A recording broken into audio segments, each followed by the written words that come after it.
Oh man, look at that. Now that's Nelson Kirk. He's no little guy, okay? Nelson's a big man, and he's down inside the root fold over there, just like he was some little rodent, you know. This is the Moreton Bay fig, Ficus Macrophylla. Queensland, Australia. Ficus Macrophylla. Yeah, and this was when I first moved to Fremont 25 years ago. I had a friend bring me into Shinn Park and show me this tree. And so it was one of my first introductions to this town. And when I saw those roots, I could not resist. I crawled inside like I was a little mouse, and I pretended I was a rodent down there because the roots are amazing. This is when you sell people trees and they say, well, how will the roots be next to my concrete or my lawn? This is the absolute root system from hell, you know? The root system on this tree is as impressive as the canopy of the tree. There's the canopy up there, is magnificent. Here, first off, right down here in the foreground, when I first saw this tree, there was no damage on these roots. This had cambium on it at that time, but the 89-90 freeze, I believe. Freeze of the century. Yeah, freeze of the century is what did that. This tree is quite hardy here, but not quite hardy enough for the worst case scenario, and the frost killed the surface. But you can see here, since then, the tree's been doing this. Yeah. And it's compartmentalizing over the top, over there, brand new roots growing over the top. The tree is almost recovered from that freeze. Okay, this tree's from Queensland, Australia, Moreton Bay fig. Ficus Macrophylla. It has a large buttress like serpentine surface roots. If you want to propagate this tree, you got to take like a baseball bat cutting, put it in a well-drained soil like in a greenhouse and keep it misted. There was actually 3 of these very old Moreton Bay figs in Fremont.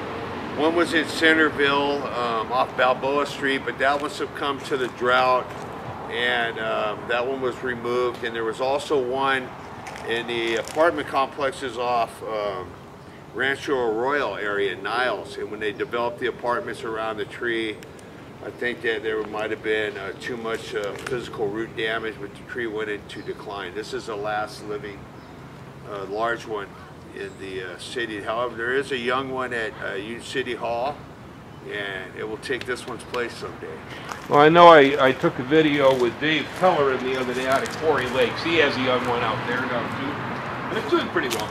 The one at Quarry Lakes, for some reason, is producing aerial roots. Oh yeah, that's right. Quarry Lakes, Dave has that one. He has one of the cuttings. So that was a cutting from this tree? Yeah. Oh wow. So technically it's genetically identical. We have a clone, right? Yep, yep. And so the mother tree here has given birth to other younger trees directly. Here's one of the figs. Right there. Yep.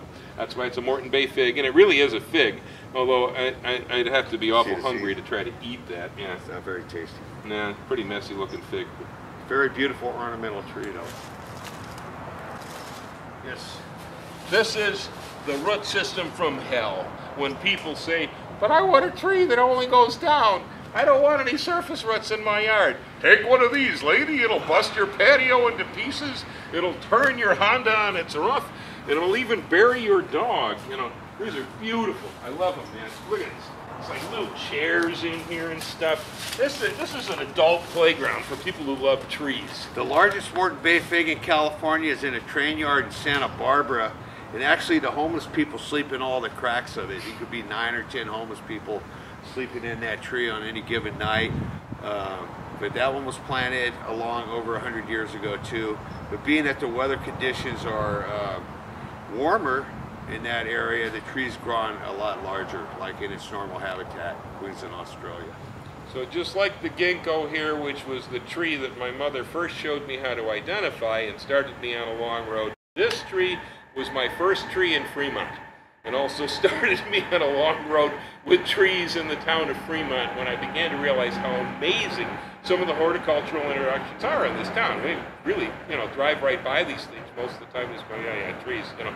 But this is really in the 89-90 freeze, couldn't put it down. I see up above here on some of the limbs the same phenomena that there was freezing that happened back in at that time. And just like happened here with the bark on the roots, it's regrowing around the sides, just like almost building a brand new branch on top of the frozen branch. There's a close-up of the foliage.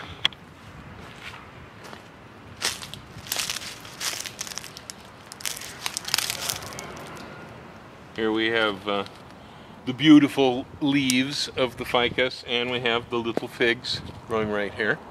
And you know, this tree and the jabeyas, they're two of my favorite trees in this town. They were planted by a man back in the 19th century, Mr. Shinn. And if Shinn had been of a state of mind where it just takes too long for a plant to grow to bother with such a thing, we wouldn't have these trees here now in the 21st century for us to marvel over, because I mean, these are amazing plants. They make me feel special when I see them. 3 centuries now.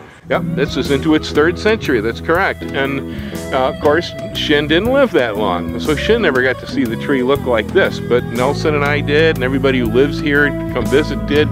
And if he hadn't bothered to do that, you know, I sell trees for a living sometimes, and often what happens is people will look at a plant and they go, well, how fast does it grow?